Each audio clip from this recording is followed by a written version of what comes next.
ધોળકા તાલુકાના વટામણમાં ચારે બાજુ વાદળછાયું વાતાવરણ હોવા છતાં વરસાદ વરસી રહ્યો ન હતો, જેથી ખેડૂતો ચિંતામાં જોવા મળી રહ્યા હતા. વટામણ ગામના સરપંચ રાજીબેન દ્વારા માર્ગદર્શન આપવામાં આવ્યું કે ચૂલા દીઠ સવાસેર લાડુનો પ્રસાદ મેઘરાજાને હવન હોમ કરવો, જેથી આજુબાજુના સરપંચ અને ગામ લોકો દ્વારા મેઘરાજાને રીઝવવા ચૂરમાના લાડુનું હવન કરવામાં આવ્યું અને પછી મેહુલિયો મન મૂકીને વરસી રહ્યો છે. ખેતરમાં પાણી ભરાઈ રહ્યા છે અને વરસાદથી ખેડૂતોમાં અને ગ્રામજનોમાં ખુશીનો માહોલ જોવા મળ્યો હતો.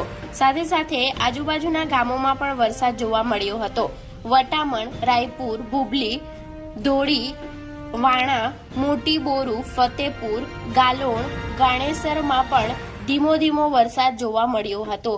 રિપોર્ટર પ્રકાશ મકવાણા, ગુજરાત ક્રાઇમ ન્યૂઝ, વટામણ.